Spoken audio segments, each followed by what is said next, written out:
Welcome to Midnights with the Lizard Wizard, a podcast where Yael Midnight and I, Noel Midnight, listen through the entire King Gizzard discography from start to finish. This week, we're listening to the band's first live album, Live at Levitation 14, as well as their fifth LP, I'm in Your Mind Fuzz, and the hard-to-find studio version of Cellophane's B-side, The Holy Ghost, which is available on archive.org. Theme music recorded by Beautiful Trainwreck.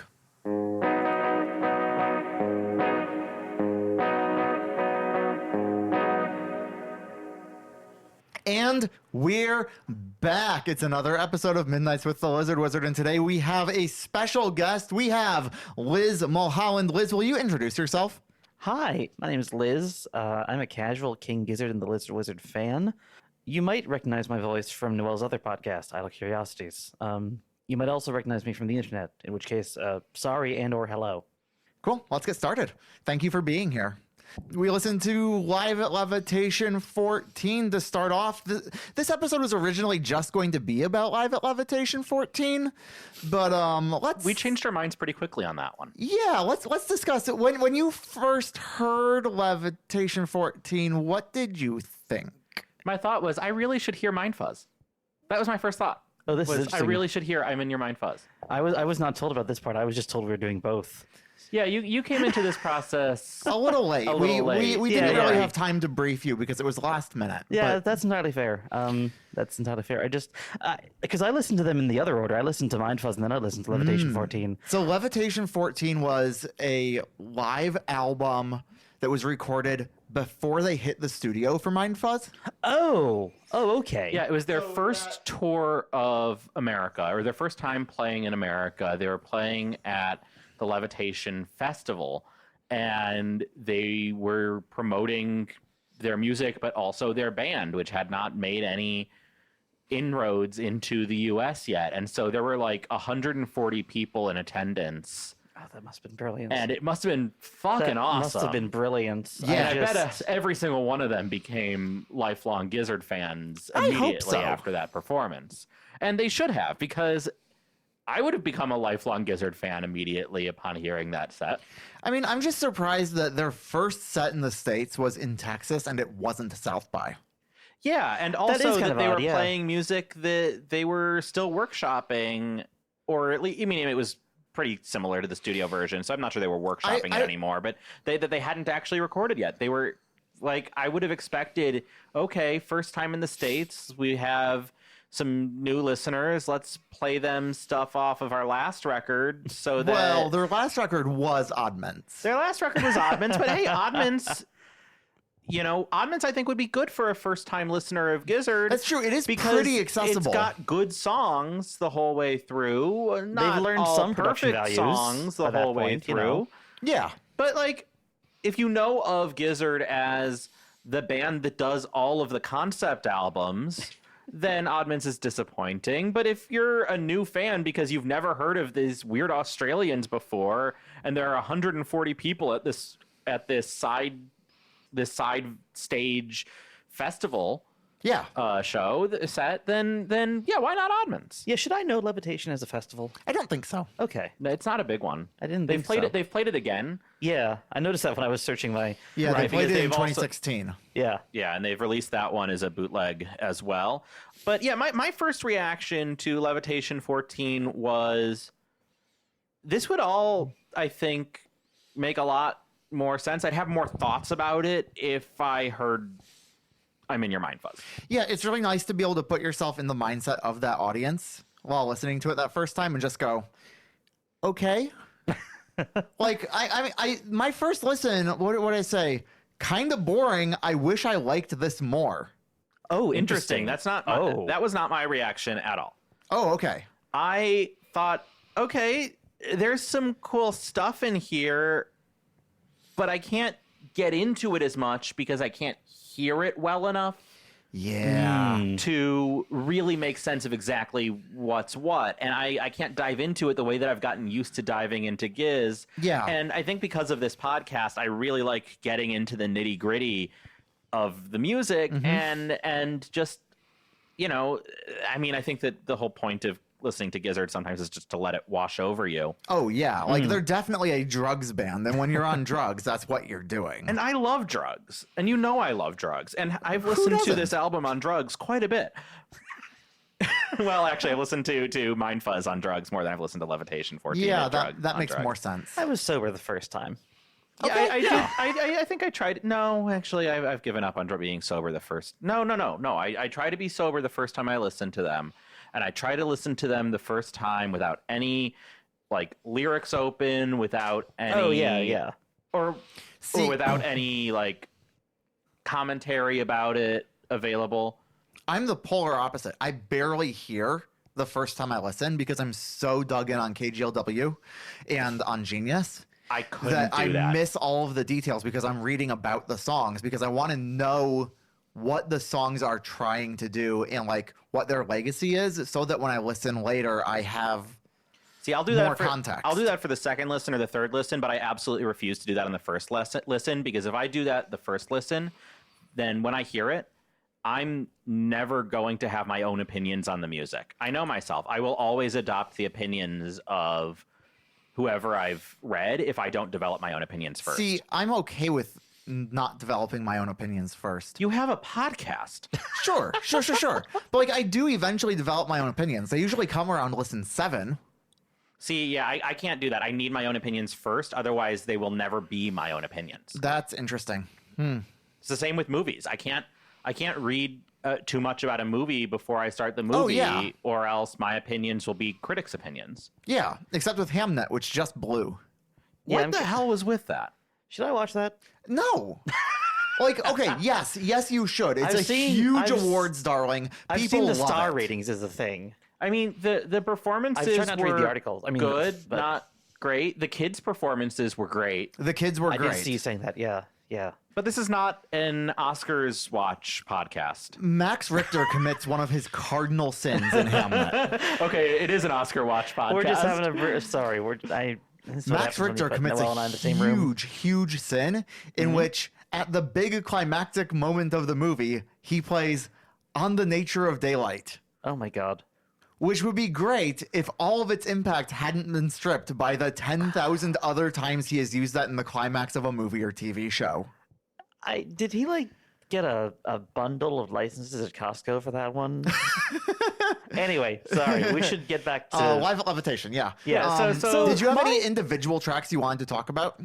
I kind of just wanted to briefly mention I didn't expect to do this going in because like I'm a casual Gizzard fan and I've heard songs and albums that you haven't listened to yet before, but like I've never really like sat down and focused on what they were doing, and I also really haven't listened to any of their live stuff. I've really only listened to the studio album. To the studio albums. So I listened to Live at Levitation 14, and I realized, wait a minute, I know how to approach this. This is just like Fish. Yeah. Yeah, they're a jam band. Yeah, they're a fucking jam band. They're a jam band. Because there was one track. We have 2 tracks on Mind Fuzz that neither of them are on Levitation that are literally just called slow jam. Yeah. I mean, listen, that could mean anything. You could be It slow could. jamming the news. I don't know. Sorry. But like Hot Water, I realized while I was listening to it has the same like flute sequence in it that one of the tracks off Nonagon Infinity has. Yes, I have that in my notes. Oh, good. Me too. I am excited to hear Nonagon Infinity. That was the first one I listened to. I've got ever. so much to say about the flute in this record. I thought you would. Yeah. I have a little bit to say about the flute, but I figured you'd have a lot. Yeah, let's get through Live at Levitation, and so we can get into the meat of I'm in your Mind Fuzz. The only things I really thought about Live at Levitation was they've gotten a lot better at layering their guitars live. Yes, and with a band with 3 guitars. That's pretty fucking important. Yeah. Like the thing that I had the most to say about Levitation was just the band sounds big. Yes. Oh yeah. I mean, 7 members, the band is big. Well, yeah, but it you've also got just 3 sounds big. guitars, you've got 2 drum kits, you've got so much going on. And I mean, Phil Spector would love to have gotten his hands on a band like King I don't know. Gizzard. This week is the week to mention Phil Spector. Phil Spector, rest in piss. Let's go. Was he in the files, or did he just miss that one entirely? I don't think he's been in the files yet. Okay, I mean, yeah. no, he committed all of his crimes right, yeah. way No, before. you're right. that. You're right. You're right. He's been long. Like I'm just Phil picturing. Spector, you're canceled. Yeah. I'm just Phil Spector is definitely canceled. I'm just picturing a leaked photograph with black sensor boxes all over all four of the Beatles, and then this Phil Spector's just standing there. Oh my god. I'm sorry. I'm sorry. Sorry. This week we got the super redacted Epstein files, and It's been a weird week. It It's was a been a weird week weird before week. that anyway, but this happened, and it's almost modern art. Anyway, Okay, so layers, they're good, actually. the layers are good. The band sounds big. I mean, just the entire Mind Fuzz suite, just going track after track after track, no breaks. and it builds up so well. Like the two drum kits really come through when you get to "I'm in Your Mind Fuzz," the fourth part of the suite. Yeah. Which you don't notice that you're on the fourth part unless you're looking at the. I had a hard at Apple time in Music. both the in Levitations and also in the studio album of actually noticing that these are separate tracks. Yeah, because Oh, they yeah. aren't separate 'Cause, tracks. yeah, and I thought- fundamentally, they yeah. are not separate. Right. tracks. I have Yeah. never once noticed that "I'm in Your Mind" had started.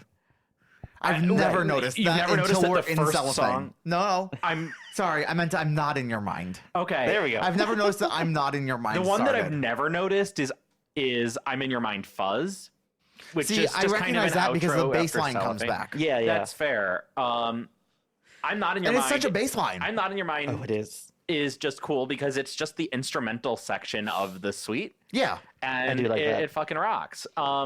It's so weird to me that Cellophane was ever a single because how do you? Wait, Cellophane was a single? Cellophane was a the single. the single from this record, and it is Fascinating. Cellophane alone is one of their most played live tracks. Huh. But Even it's so weird to somehow try to divorce divorced it. from. So how do do they do normally Cellophane Well, that's what I was about to alone? ask. Do they play it in the middle of this suite? Do they play this suite They do in play order? it in the middle of the suite, but Okay. they also play it not in the middle of the Do suite. they play it with with other songs leading into it? ever? Presumably, Well, I don't know, like but directly, we, I we, mean. we saw a music video for Cellophane that was Yes. just Cellophane. Yes, it gave me a headache. I believe that. Recently, they play it directly following "The Lord of Lightning," which we have not heard yet. So they sandwich it between "The Lord of Lightning" and "Rattlesnake." Okay. So those are off of, I believe, Murder of the Universe and Flying Microtonal Banana, respectively. But most recently, it looks like they have gone back to playing it as part of the suite. Okay. I mean, I love the Mind Fuzz suite, and It's really good. the first time I heard it went off of just Levitation, I really didn't get a sense of what they were singing about, and now I know what they're singing about after having listened to Mind Fuzz a bunch, and now when I go back to Levitation, I can hear it. But that first time, I had no idea. It was just a cool jam. Right. It's just, way it's just that a fucking they awesome jam. the way that they throw effects on the vocals really doesn't help with legibility. And does not. combine those effects with recording from live. Oh yeah. So I'm gonna keep making Fish references. Yeah, please to do. deal with it, Please 'cause, do. when I listen to, I'm usually not listening to the lyrics at all when it comes to Fish. I think they just sort of treat You and vocals Noel and the will join up, never listening to lyrics. I tried to on this one, but Fish they treat the vocals as just another instrument, and the words are just how they play that particular instrument. And they sometimes mean things, but oftentimes they don't. And that's sort of what I thought was happening here the first time, especially with the effects, especially with all of the effects Yeah. layered on. Yeah, and I think kind of that- thought they were just decorative, to be honest. And I think that the Mind Fuzz suite, the lyrics kind of are like that. Yeah. But yeah. I think that some of the other music on this, that we've heard in this records, the lyrics matter a lot more They do, yeah. in Especially- the back half of Mind Fuzz. Yes. Well, and if we're looking at Live at Levitation, the lyrics for Sleepwalker and Am I in Heaven, I think, are both really important. Yeah. Oh, yeah, And yeah. we've talked about Sleepwalker In the when last we talked episode, about yeah. Oddments in the last record, or on the last episode. Am I in Heaven? We'll talk about more this show with it being on Mind Fuzz. I will say with Sleepwalker, I liked it a hell of a lot more on Levitation than I did on Oddments. And I take it from your reaction here that you disagree. I mean, it's been completely reworked. Yeah, it's Like better. is very it's a different. different song. Yeah, it's better. It's dreamy, but it's like noisy and fuzzy. And there was a moment where it kind of sounded like Pink Floyd. Yeah, it was Yeah. great. It was fucking awesome. It was Yeah. good. And most importantly, it was not all above 1,000 hertz or above 15,000 hertz, where It didn't 1,000 hurt your hertz. ears. Right. Yeah, it wasn't so high pitched that it hurt your ears. Yeah. Which I didn't have that trouble with the studio version, but like I'm very glad that the live version exists. It did make me very happy. Yeah, I really liked the live version of Sleepwalker. The other thing that it did that I liked better than the studio version of Sleepwalker was that it didn't randomly cut out half the time. Yeah, that was a weird choice in the studio version. I don't care for it, but it is nice to have this. Yeah, Liz, I know that we didn't ask you to listen to Oddments for this, but in the studio version of Sleepwalker from their last studio album, it just kept cutting out. There's one moment where it really cuts out in one ear, Oh. and it was a glitch in the recording process that they decided to leave in. But it's distracting. It is and grating grating and distracting. That does sound like it would be very not distracting. super pleasant. Did they ever say why? They just sort of ran with it? I don't know if they said why. I should look that back up on kglw.net, which is A great resource that we love. yeah. Thank you. Timeland is wacky. Thank Once you, again, Timeland thank is you. wacky. Shout out, Timeland is wacky. I did end up there and try not to read too much of it, but I did end up there a bit. The Fun live website. version of Head on Pill was fine.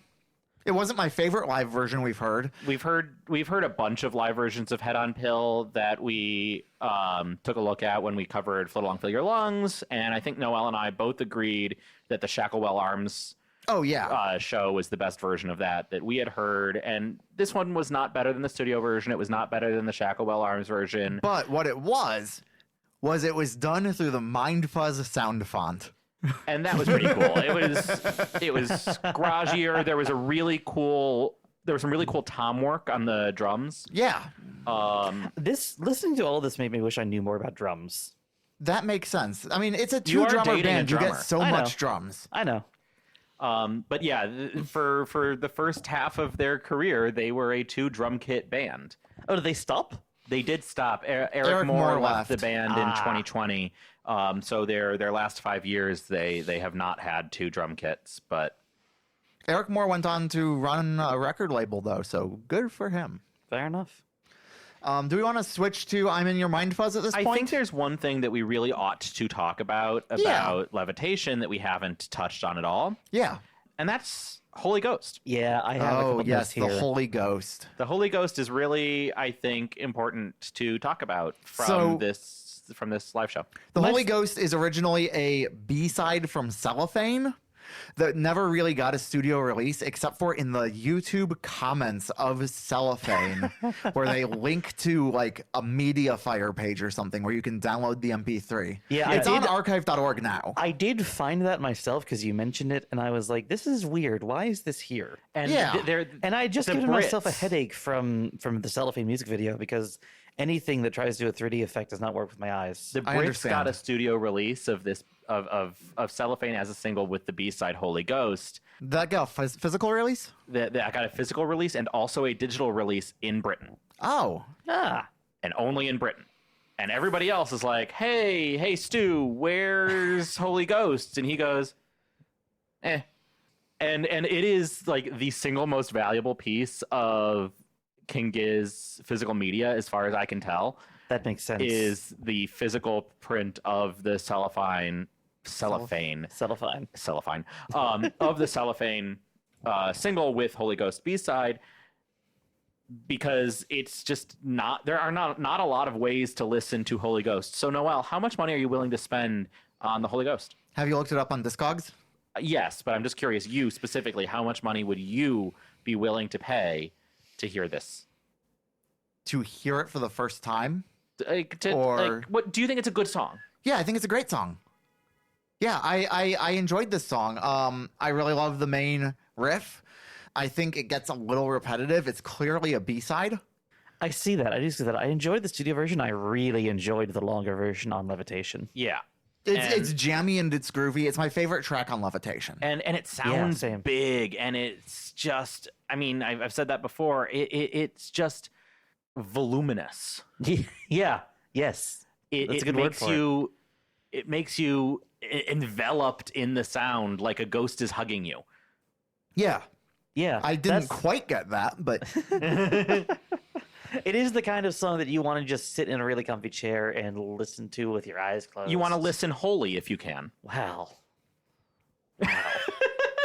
So how much is this single, by the way? It's several $100s. Several hundred. I think it's like, yeah, it's several $100s. I don't remember where in that range it is. I didn't copy that down, but it's Fair. several $100s. That's enough of a range for me to know that I'm never going to buy it. No, not even a little bit. This is essentially lost media. yeah, it starts at $205 on Discogs. Yeah. Okay, so several might be overselling. That's fewer hundreds than I expected, but that's still a lot of hundreds for a single. Like as far as pretty much everything on Levitation goes, the first time I heard it, I took some pretty sparse notes because I couldn't quite make sense of it other than just like, hey, this is cool. Like, I like the way that they talk to the audience here. Sure. And I don't really know the songs, and Sleepwalker is better than the original, and Head on Pale is worse. And the songs are cool, but I can't really hear them enough. And then every other time I've listened to it and taken more notes, my notes have consisted entirely of, this fucks. Yeah. This fucking fucks. I wrote that specifically about Slow Jam 2. it's in all caps. Slow Jam 2 fucks. yeah. I'm specifically thinking about the live records. Yeah. Just every time I went back to it, I didn't have more to say about the specific versions they did on Levitation, other than just they're really fucking cool. I like listening to that. There's a lot of but there's just not much I version, can I think. say about them. That I just want to talk about the studio versions of these, really. And I think that's a problem that we're going to run into as we get to future live records. And we are going to get to some future live records. This was definitely a test for us to see what that feels like. And I think we're going to run into the problem of, we're going to get the songs and we're going to go, yeah, these are really good. What Eric did at this section was really fun. And then we're not going to have anything else to say. Yeah, we have to figure out what we're going to do about live records. I know that you and I have talked about some ideas for how to handle the show moving forward when we get to, when we get to some sections with a lot of live records, but we don't have to worry about that for a bit of time. Right. I think that one possible solution would be to ask Reddit for their recommendations of the best live records, and then pick 10 to 20 of the best as recommended by Reddit and throw those into the feed rather than trying to do everything. It's not a perfect solution. We'll see. Let's talk off of the air Sure. and not try to workop this thing that we've disagreed about. It's so easy to workshop. It's so easy to get caught up in the mire and the weeds. All right. So standout track from Levitation, Liz. Holy Ghost. Holy Ghost. The Mind Fuzz Suite. That's cheating, but I'll allow it. No, I think it's fine. It's not cheating unless you can tell me where one track ends and another one fucking begins. Okay. You know what? I'll allow it. It's clearly meant to be experienced as a complete set.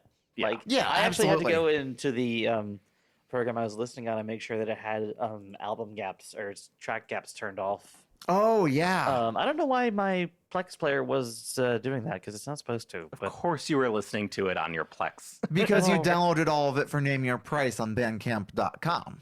Exactly. That's right. That makes sense. Yeah. Well, how else was I going to listen to it? I mean, I listen not to on it on Apple Spotify. Music. Yeah, no, I use Apple Music too. Yeah, that's fair too. I mainly just care about my Scrabbles.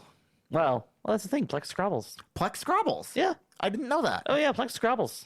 Oh, that's Plex good to Scrabbles know. better than Apple Music does, actually. No, Noel's going to spend so much money on hard drives. Apple Music is completely fucked when it comes to Scrabbling. It's so bad. I It's have to useless. I have to use secondary apps in order to get it to Scrabble stuff that isn't saved to my library, and I think that is nonsense. That's bonkers. It's one of the reasons I can't use Apple Music. I'm still on Spotify, partly because of Scrabble's better. That does make sense.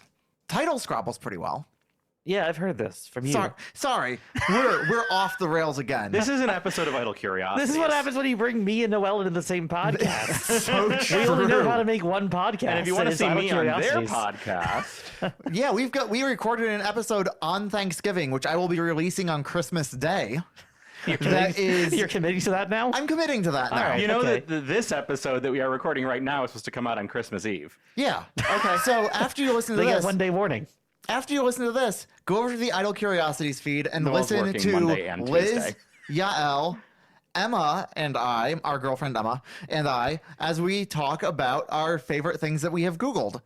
It's a fun podcast. I think you'll like it. It's called Idle Curiosities.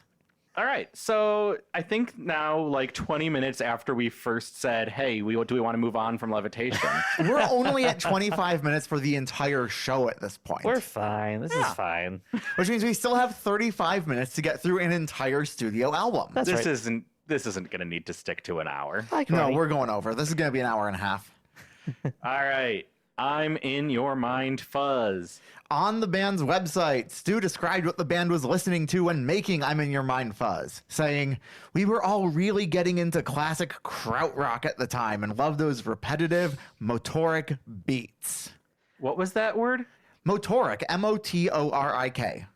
Okay, that is not a word that I'm familiar with. Motoric is German for like motor Motorized? functions. Not quite. More like motor functions, like motor skills. Okay. Yeah. Interesting. TIL. So let's dive into it, starting with the Mind Fuzz Suite, Woo! which opens with the fuckiest bass groove ever. Oh my god, it's got Not such fucky a bad, fucky good. it's got such a cool tone. I It's am delightful. I'm not familiar enough with how to make certain tones, certain sounds out of a bass or a guitar, and I don't always note them when there's a cool tone. I noted when this bass came in. Yeah. That fucking rocked. Yeah, that it's was so good. cool, so rich. I mean, This record Oh. opens with such a bang. Mm-hmm. and it's cleaner and it's clearer than Levitation. It was easier to understand what he was saying. It's very legible. But they were still layering their vocals like in the most awesome way. Oh my god, it was so cool. It's clearly the best mixed thing we've heard from the band to date. Absolutely. There was a really awesome high harmony. Yes. That has to have been Ambi. Or Joey. Joey does high harmonies too. Could be Joey. I want it to be Ambi for, Of course. reasons. for reasons. A little bit of flute in there. Oh my god, it's just I really liked all the flute. so good. That's Stu's project for this year was learning the flute. Really? Oh, it Yes. shows. Yeah. Oh, have you heard about Stu's overall project? No. one new instrument a year. Real? Oh, okay. Which So- kind of explains why King Gizzard's thing is the thing that it is. Yeah, So on Float Along Fill Your Lungs, we got the sitar, Yep. and then Yep. for Oddments and Mind Fuzz, we get the flute. And I am so excited to see what else we get. But oh my god, the flute on this album, on this whole album, I just come There's a back lot to of it flutes, again and again. It's all good. It's all I will say, I could have used more flute. yeah. I think the flute was used pretty well. It was used very tastefully. I'll give you a spoiler. You'll get more flute later. Oh, thank God. I come from the future, not completely unencumbered by As the do project all you of two our are listeners. doing. Having heard other albums non-chronologically, you'll get more flute. Yeah, for sure. I'm so excited. Stu mentioned about I'm in Your Mind that it's tongue-in-cheek. It's a reference to conspiracy theories, but that it's sort of silly. So like we have the lyric, everybody's lazy when they're tired because everybody's sucking on fluoride. Yeah. And obviously that's a huge conspiracy theory. It's something that we've seen RFK take advantage of. Oh my god. RFK Jr., you're canceled. RFK Jr., you're fucking canceled. Listen, I had to take fluoride in elementary school because it wasn't in our town water supply, and I turned Really? out perfectly fine. Oh yeah.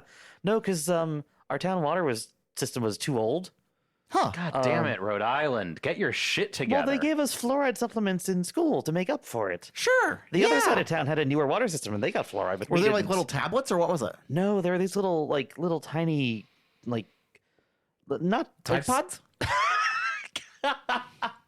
About the size of a Tide Pod, yeah. It was a little plastic cup with a foil lid you peeled back. It was just mouthwash. It was just Oh, it was like like doing shots of creamer. Yeah, yes, exactly. It was about that size, yeah. Except it was full of fluoride mouthwash. Okay. Yeah. You just shoot it? No, you swish it and spit it out. Oh, She has said mouthwash now like 3 I don't times. know. Are you I don't swallowing know. your Listerine? I don't really use Listerine. Fair enough. Yeah, fluoridated water is like one of the greatest accomplishments in human history. Yeah, it really is. Unfortunately, my town is older than America. So, you know. Fuck you, Rhode Island. Get your shit together. Fuck Rhode you, Island, Rhode you're Island. canceled. Yeah. Yep. This is what it takes. There's a moment in I'm in Your Mind where there's a guitar riff that's playing with the harmonica doubling it, which I fucking loved. I love it when they double the guitar with another instrument. Yes, and they do that a Yeah. lot with the bass, and they do that a lot with the harmonica. I noticed more of the and bass, yeah. I cannot get enough of Ambi's harmonica. I've And said the it outro in here. every fucking episode. Yeah, the outro that gets real growly. I said it was kind of sci-fi. Yeah, a little bit. yeah. And it just goes right into I'm Not in Your Mind. And the only change that we have in going from I'm in Your Mind to I'm Not in Your Mind is just a change of who's soloing. Yeah. I will say this whole record feels like it's album art. Yes. Yeah. Okay, we should talk about the album art to I'm in Your Mind. Yeah. I'm in Yael, Your do you Mind, want to Fuzz. take front on this? Yes. Point on this is what I meant to say. So the album cover for I'm in Your Mind, Fuzz was created by Jason Galea, as have all of the album art of the band. At And least music so far. videos and the music videos and really all of the visual language of King Gizzard. the show posters. Jason Galea is the GOAT.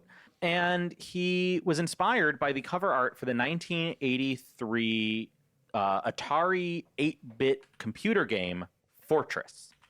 Which is And not one that I'm familiar with. Galea repainted the cover art for this this game to serve as the cover art for Mind Fuzz, and it is pretty much identical.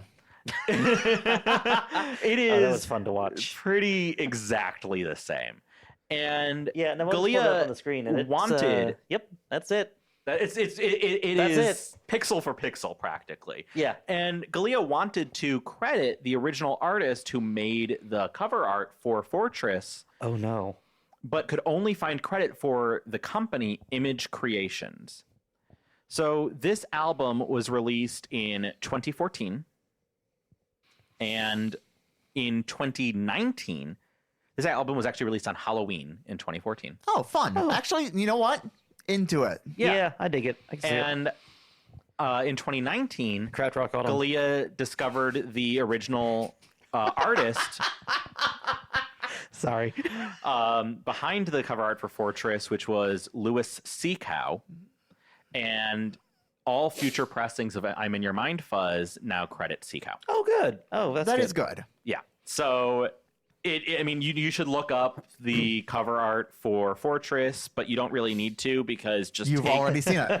take the text King Gizzard and the Lizard Wizard and I'm in Your Mind, Fuzz away and replace them with the name of the game, and you have the art. Yeah. It's Yeah. identical. Yeah. Yeah, but I think it fits the music so well. So I'm Not in Your Mind. I'm Not in Your Mind is real cool. I love it. Is this our first fully instrumental track? Is it? Oh, is it? Oh. No, it might be. Something it did not actually occur to me until this very moment Same. is I think this is our first ever fully instrumental track. I'd have to go back, but I don't think I have to go back. No, it's not. Aluda Majaka. Aluda Majaka. Yep. Aluda Majaka. Off Okay. of Oddments, the first track. You can see our encyclopedic knowledge of Giz is serving us super well. Oh yeah, we're definitely going to remember all of the details that we've talked about, which is going to make future episodes super easy. Hey, just as a question, how much time have you two spent on the King Gizzard wiki? Do you mean KGLW.net? Yeah, I do. I've There's spent, also the King Gizzard wiki. Those are Oh. different things. Yeah. Oh, okay. Oh, I have spent so much time on kglw.net. I love that website. I browsed it briefly during this, and yeah, I can see how I just as a I say a casual enjoyer, but I don't think that's true. But anyway, as sort of enjoyer that I am, I can spend a lot of time on that website, and I'm not even making the podcast. So Yeah, one cool feature turns out that the it's really website helpful. has is you can log what shows you've gone to, and it keeps track of which songs you've seen live. Oh, that's fun. Which will work so it's great like if we ever can see setlist.fm them. except just for King Giz. Yeah, yeah. And that'll work great if we ever actually get to see them live. We will get to see them live at some point. We will. Because they're going to come back to the Gorge at some point. They that makes almost sense. certainly will. And what's Oh, great there- is then we'll be able to buy that set on vinyl. Yeah. Oh yeah. All right. So I'm not in your mind. We've got our instrumental. We've just got a change of who's soloing after I'm in your mind. We're keeping that same bass groove. It's super solid. We move into a like stereotypical Middle Eastern scale. Yeah, kind that of. Arabian riff. Yeah. Even before we get to the Arabian riff, we get a lot of that, like It's that definitely scale, that shifting Phrygian mode. dominant sort of. Sure. Yeah. Uh-oh, here comes Yael with Music Theory.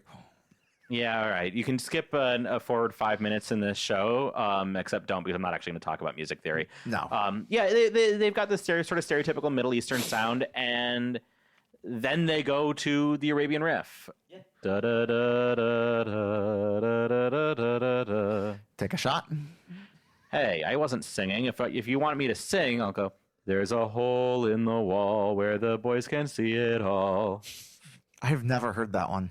Okay, so what lyrics did you learn in the schoolyard to go along with that particular? What? Did you not wait? What? Do you not know that the Arabian riff comes with like schoolyard lyric? No? What? How can I be the only one? Okay. Well, it makes sense for Noelle because Noelle's schoolyard was just her backyard. But Right. I went to public school and have no idea what you're talking about. Yeah, so the Arabian riff, also known as the Streets of Cairo, the Poor Little Country Maid, the Snake Charmer song, like a bunch of like stereotypical Yeah. Orientalist nonsense. Yeah. Yeah. Problematic. Yeah, problematic shit. It's been used again and again and again and again for a fucking century. Yeah. Every Probably movie. longer. There's a place in France where the ladies wear no pants, but the men don't care because they don't wear underwear. But the version that I knew. I assume they're just mostly filthy. Oh, they're so filthy. Almost always. That obscene. makes sense, The version I knew was but, there's a place in France where the naked ladies dance. There's a hole in the wall where the men can see it That's all. almost a Kesha lyric. Is that for that? But, like, so I don't have enough of an encyclopedic knowledge of Kesha. unfortunately, that might be the one most likely to be able to answer that question. There's a hole in the wall. Yeah, that is actually just a Kesha lyric. Take It Off, first album, I think. Okay, I only know her more recent post Dr. Luke. Yeah. This was unfortunately albums the because Dr. Luke era when I was in I high went school. to college Yeah. in 2010 and tried to avoid Okay, music? so Kesha specifically. Kesha opens Take Fascinating. It Off with, there's a place downtown where the freaks all come around. That's the one. It's a hole in the wall. It's a dirty free-for-all. Thank you. Yes. Okay, that does sound familiar. Yes, that is absolutely a play on the like childhood lyrics that get put to the Arabian riff. I have literally never heard I of this. am so happy that I get to introduce this to both of you. Did did we just how? I feel like this now I that you're have saying this, like no it idea. makes so much sense. Because like I cannot hear that riff without thinking about like Schoolyard shit.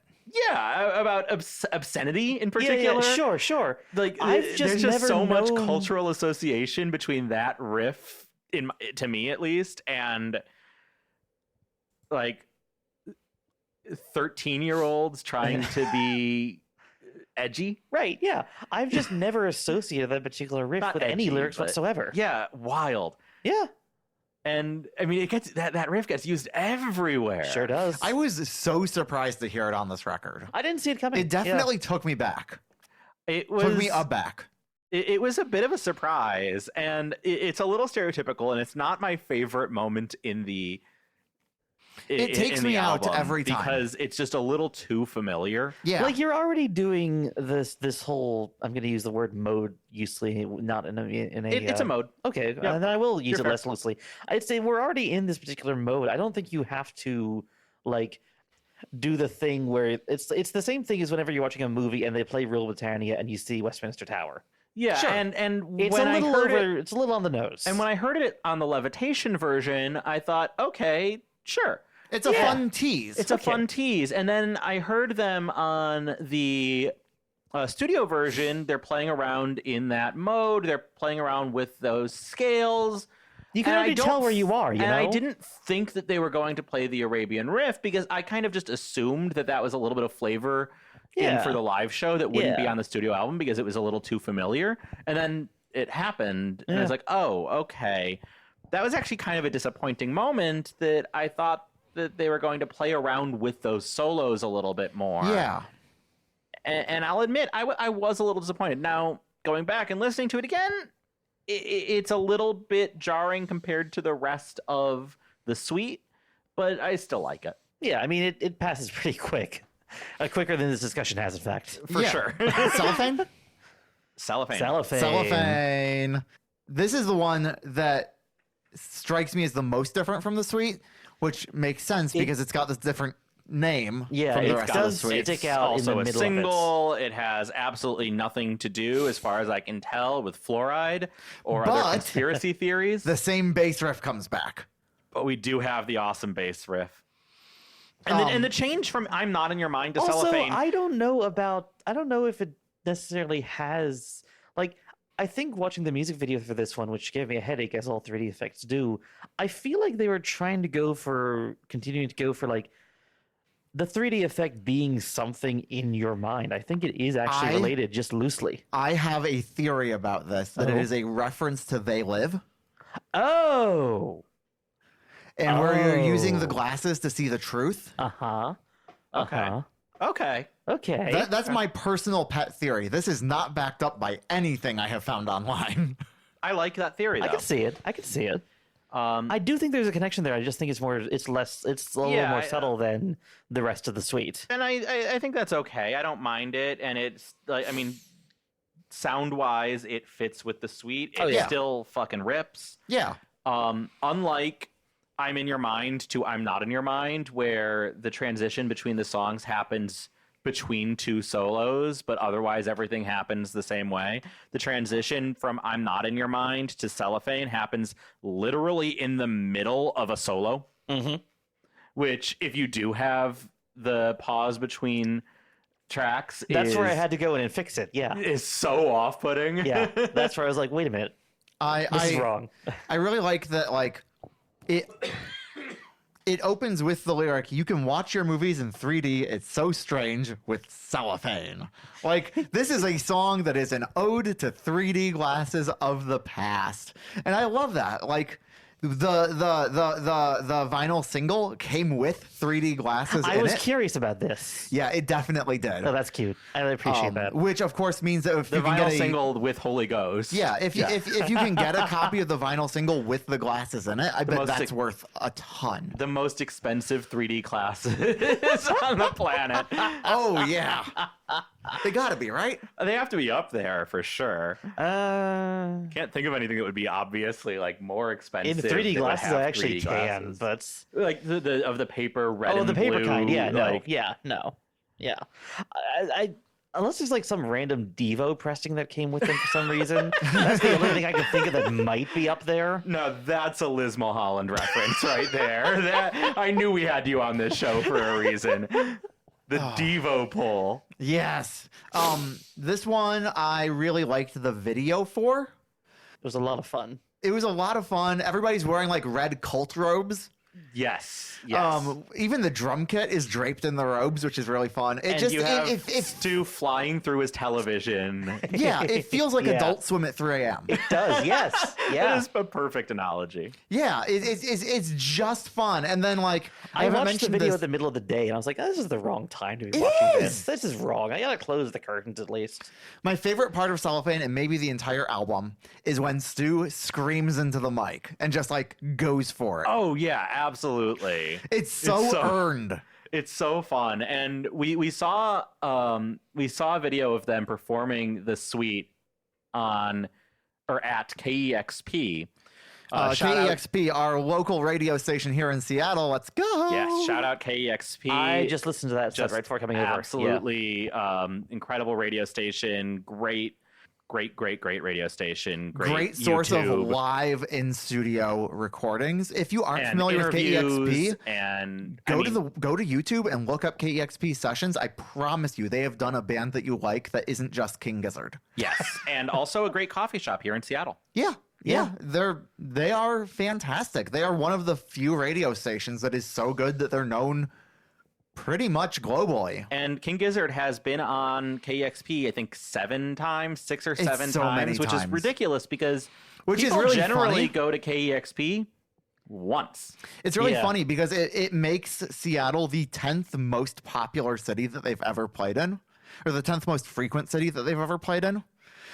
Simply because they've played KEXP so many times. And every time they play at KEXP, they also happen to do a show in town. Right. So both the That's show really funny, and though. the KEXP performance Get counted. because you can in fact go to the coffee shop. Yeah, yeah. And just, for listeners at home, you can just go to the coffee shop here in Seattle and watch the bands come through to record their shit. The trick is they don't really publicize that. Right. So you just don't have to go really get coffee. know to go unless you know to go. Yeah, Right. this happens. So you just to go me. get coffee and then maybe you see something. They occasionally announce them like a couple days in advance, but like I was down there with Emma and Claire last winter, and we found out while we were there that the Long Winters were, or well, mostly just John Roderick was about to do a little set for Christmas time. They just didn't announce it till that day. It was great. Yeah, it's great. It's fun. It's impromptu. It makes it feel like there's something like exciting and like actual music happening in Seattle, which for being a music city, we don't have like super exciting music things going on as often as I would expect. We are so far in the corner of the country that nobody comes here. Yeah. Unless they're also going to Portland, and even then they might not anyway. Or they're going to the Gorge, which is in fact not in Seattle. And also really annoying to get to. Really annoying to get to. It seats like More 16,000 importantly, really people, annoying to though. get back from. Well, that's the problem. That's the Yeah, problem. because then you're driving at 3 a.m. and that sucks. Extend the 2 line to the Gorge. Let me light rail 3 hours driving time. That'll be what, a 10-hour train trip? We to need the light rail. high-speed rail. High-speed light rail.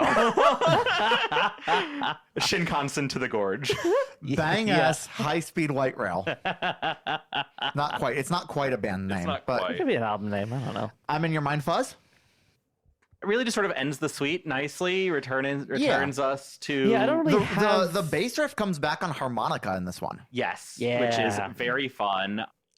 I mean, really, just you have to talk about I'm in your mind, I'm not in your mind, and I'm in your mind Fuzz at least, and really also Cellophane, but especially the other three as a group. Yeah, they Yeah, only yeah. exist in context with each other. And Yeah.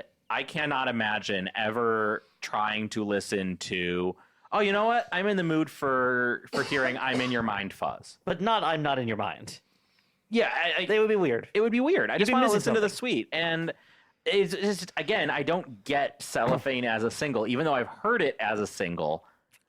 Just give me the suite.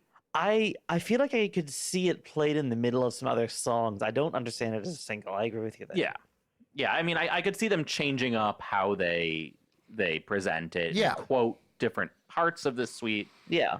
I want to know how long they play the suite live. Like it's only what 15 minutes on Not the record. even. It's 12. It's 11 or 12. Yeah, it's so condensed. But I want to know how they expand that live and how long it gets. Right, because already heard individual songs from these guys that are longer than that. Her and Right. I, later in the record, is longer than any of the individual tracks. Am I in Heaven is longer than any of the individual tracks.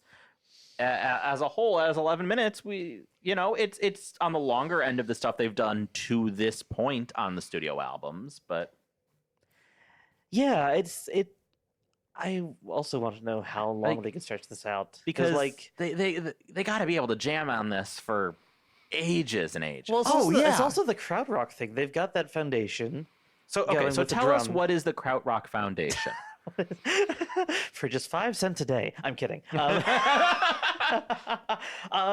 So like krautrock is like it's a pretty loose term actually, but broadly speaking, it started in Germany. That's the name in the late 60s, early 70s, and it's a lot of avant-garde musicians getting together, listening to American psychedelic music from the 1960s and saying, yeah, well, we can do that.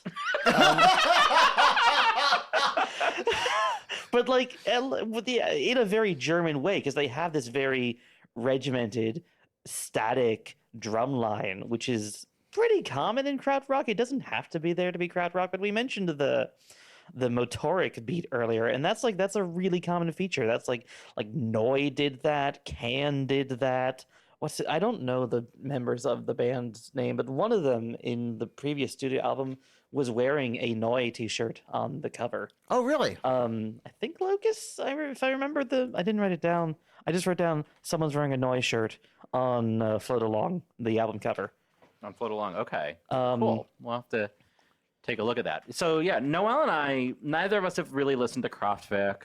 Neither of us have really listened to, as far as I can tell, anything that would really be categorized as krautrock. Yeah. So it's, you brought me in as this saying that this is like the krautrock album, which was a little bit confusing to me, but I didn't want to spoil anything because you haven't listened to the rest of it yet.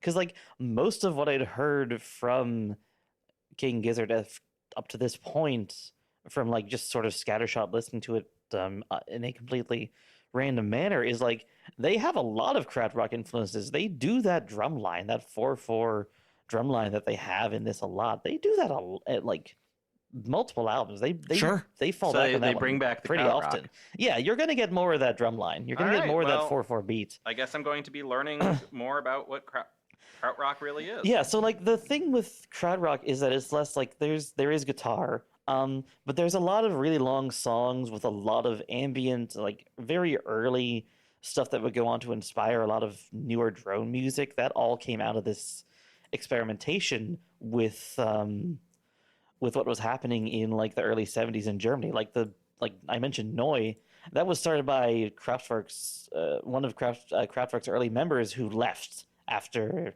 like their first 2 albums. Interesting. Okay. Sounds like the kind of thing that I might enjoy listening to. You probably would. We should probably dive into a little bit of krautrock this week, just for our own edification. Just Yeah. for funsies. Yeah. Yeah. I deliberately didn't because I wanted to give Liz some space to do her own thing on the show. Yeah, for sure, Thank for you. sure. I appreciate that. But yeah, like the thing with krautrock is very much just like layering and experimenting with sound textures on top of a steady, usually pretty fast-paced drum beat. You're telling me that the Germans make high-tempo music? Yeah, This I is know. the first I'm hearing of this. Weird, right? But they will also stretch it out for 11, 12, 13 minutes Yeah, of course. because they want to, because they can, because they're But they're not playing krautrock at Berghain anymore, right? I don't know if they ever have. It doesn't seem like there is not enough of the beat going on there, I think, to play it at a dance club, or a sex club for that matter. Well, let's get Giz to play Berghain. Would they be let in the front door? No! I didn't think so. Oh my God, no!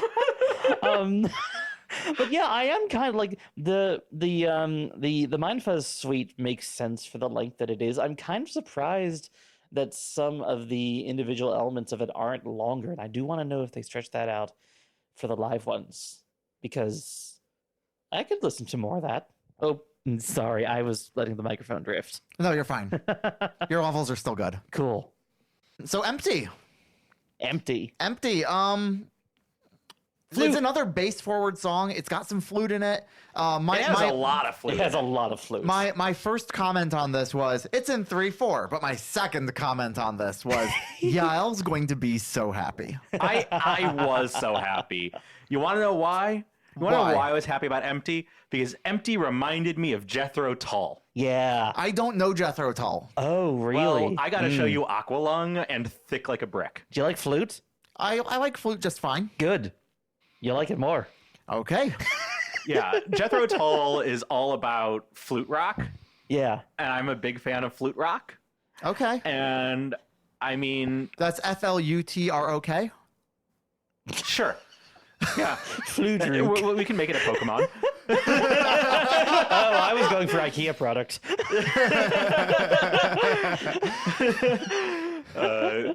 BuzzFeed quiz. Can you tell whether or not this word is an IKEA product or a Pokemon? This is the closest that we've come to doing a comedy podcast. Sorry. I'm not upset about I'm it. not upset about it either, but it is worth noting.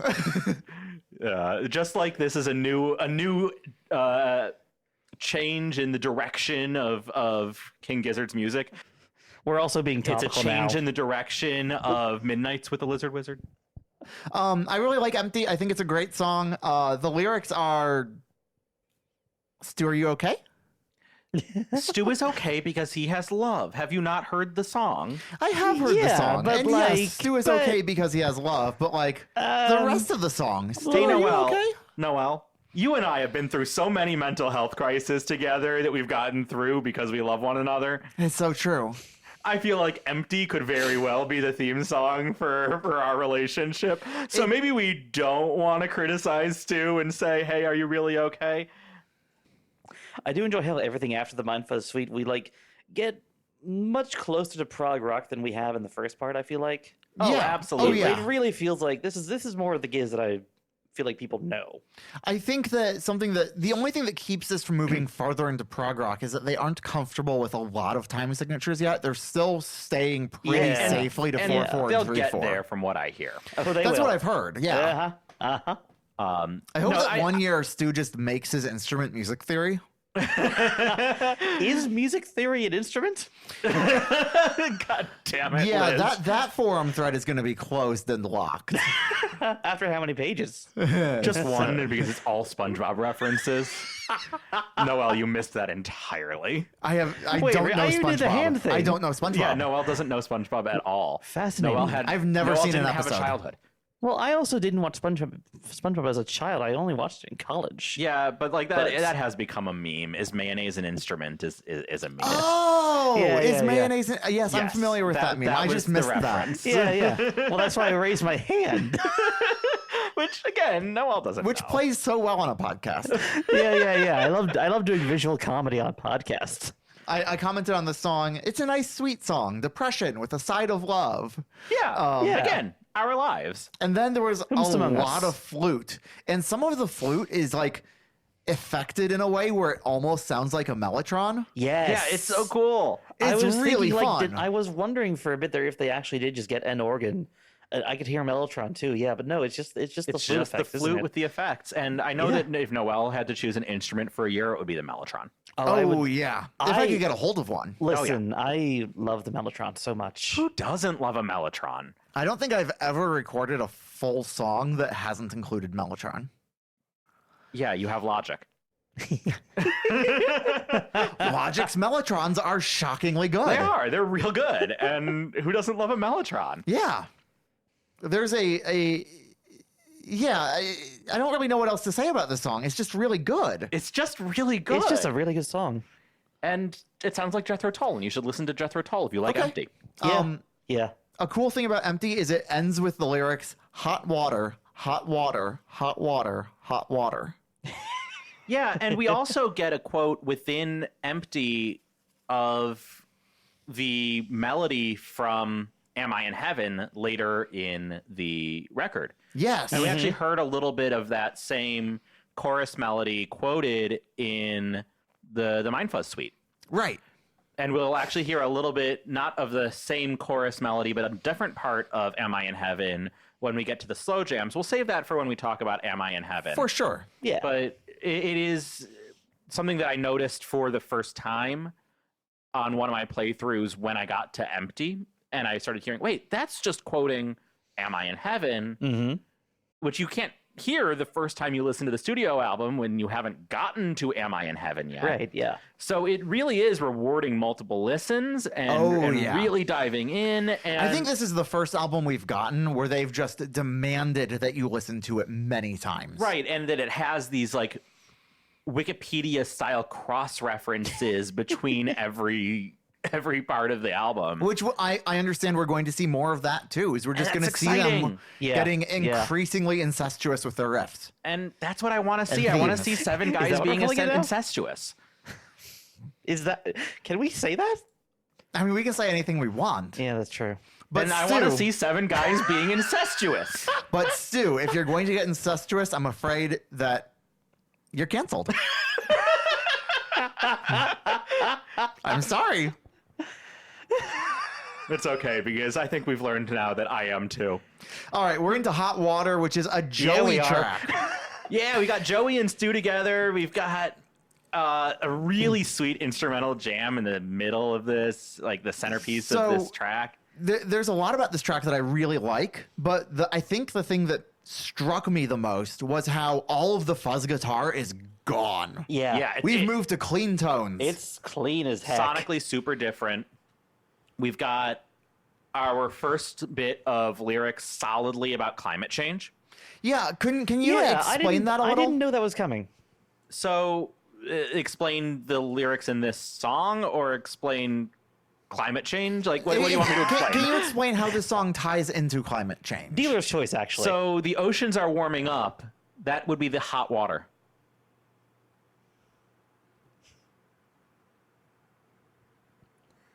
Oh. I really wanted to see where this is going. I really like how Genius has this after that first refrain of hot water. Then Genius just says flute interlude. It makes me so happy. Like, this is a song that is less than 4 minutes long in its studio version, yet it's so clearly a jam band song. Yeah. And it also it feels like it's longer than 4 minutes, because you just you get to sink into the jam, and it's cool. And you just bop back and forth with it as it goes. We hot heard hot water. Like it just bounces. Yeah. We heard a live version of this live in Brooklyn. From a really early tour that they did, or actually almost a residency that they did in Brooklyn. And it works really well as a live song where they had the fuzz. Oh, okay. Yeah. Even though it's dirtier than the studio version and grimier, it still works really well. And honestly might even work a little bit better with that like climate change kind of they can't tell Dirty Water. That's a different song. So my favorite thing from that live performance in Brooklyn is the way it ends, where an audience member shouts out, "Play the song about footy!" Australians are everywhere. Australians. Fucking Australians. This was in Brooklyn. Yeah. Yeah. And this was in Brooklyn before COVID, when everybody got into AFL for like a week. Wait, what? Oh, yeah. One of the big things during quarantine was that AFL was one of the few sports that was still happening. Okay. So it was Korean baseball. Yes, I watched a lot of Korean baseball. Australian football. I missed Aussie football entirely. Like the only things that were happening, and so a bunch of Americans got into both. And I will say, go NC Dinos in Korean baseball. Go NC Dinos.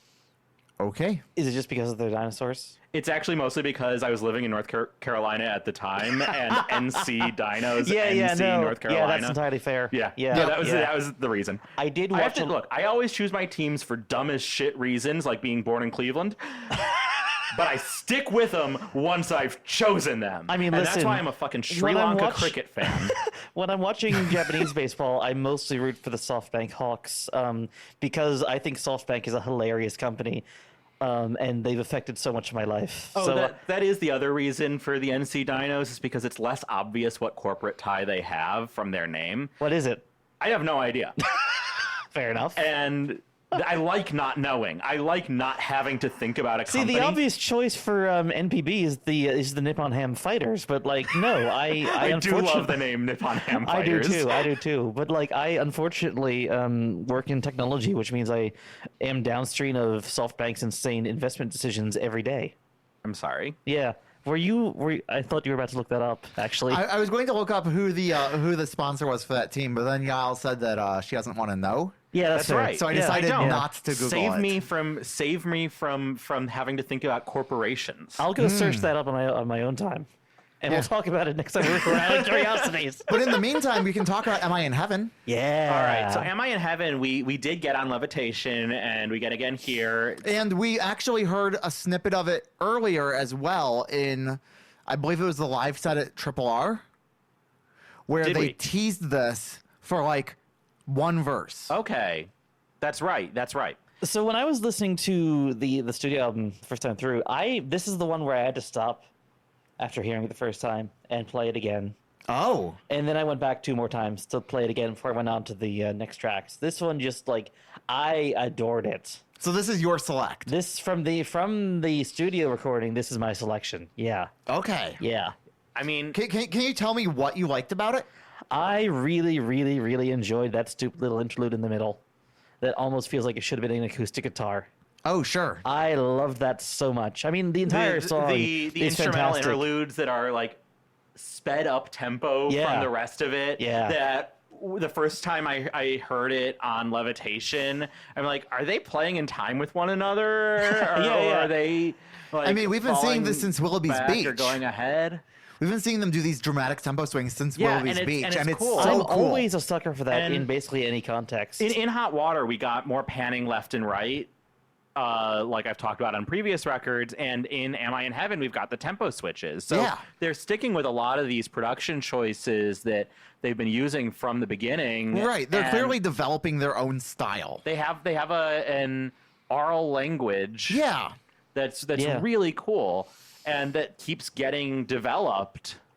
Yeah, and Am I in Heaven? We start with acoustic and harmonica, and it's all like light and airy. It reminded me of Mother Nature's Son from the Beatles' White Album, Yeah, I can see that. which admittedly not anybody's favorite song from the White Album. Like that's kind of an odd pull It's there. not even a but sleeper hit. It's just a sleeper, I think, for most people. I think for But most people, it's one of those tracks from the White Album that makes the White Album not frustrating. Yeah, No, not it's not one a you can bad listen all the way track. through, but like It's not a bad track, and there yeah. are some tracks on the White Album that are honestly kind of bad. Yeah. But it is kind of just a sleeper track entirely. But I kind of see some of it mirrored here in Am I in Heaven? But then of course we get away from the Beatles-esque clean and acoustic, and we go faster and we get electric, and and they're playing with production quality as well as Yeah. a tool of their music. Yeah. Like they're choosing to be lo-fi or hi-fi within a given song as Which is not common. No, it's not. Like, common ever. people that want to make lo-fi just make lo-fi, and people that don't just don't. Yeah. And I've never heard another band other than Giz use the fidelity of their recording as an instrument. Yeah. Yeah, it's super fascinating. It's definitely one of those things that I really appreciate. Yeah, it takes getting used to. I will say it takes getting used to that we've got these lo-fi, grimy, muddled sections that are really intense and fast in the same song. Yeah. That the production completely changes when we have the acoustic slow portions.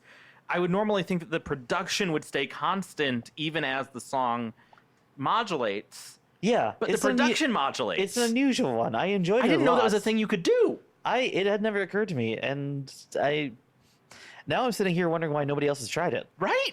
Actually, So I have a question for you two. Yeah. Can we talk about the Gizverse? We can talk about the Gizverse. I know almost nothing, but yeah, let's get into it. So the Gizverse is, I guess, best summarized as an overarching story between all of their albums. Yeah. That's my understanding of the matter. This has been a great year for me getting into this sort of thing because I started getting into Coheed and Cambria this year. Oh, yeah. Coheed's a great one for that. They sure do have an overarching story. They sure do. So this is our start of the Gizverse, is this album, and specifically this song. Oh, okay. So the album art represents or shows a crumbling castle, and that crumbling castle comes back in, I don't know how to pronounce this album name, Polygondwanaland. Polygondwanaland. Gesundheit. So we see that crumbling castle again that's Of on the course, cover Noel for only this knows album. the part that's poly. Bird-brained. It references Han Tayumi, who apparently is a character that comes back. Yeah, it doesn't reference him by Han name in Toomey this comes song. back in Murder of the Universe, I believe. Okay. Because I recognize one of those track names. Do they have a comic book going? I don't think they have a comic book. Okay. It feels like a kind of band that would have an Coheed, ongoing serialized comic. Yeah. So like this is like my two examples here for like bands that have an ongoing mythos are like on the one hand you have Coheed who like actively publish things in that universe. And then I'm going to mention Fish again. Fish also does this occasionally. They haven't in the past decade, actually. But, like, there was a while there where they were trying to make some sort of coherent mythical legend go on in their lyrics. But they never really expounded on it, and they never really published that much about it. So it's very subtle. And it's very, like, to me at least, hard to pick up what's going on with the storyline there.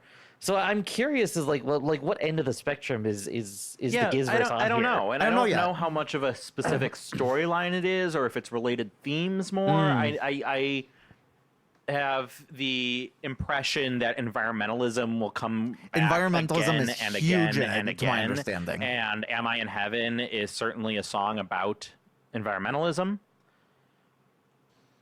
Do you need me to explain that one too, Noel?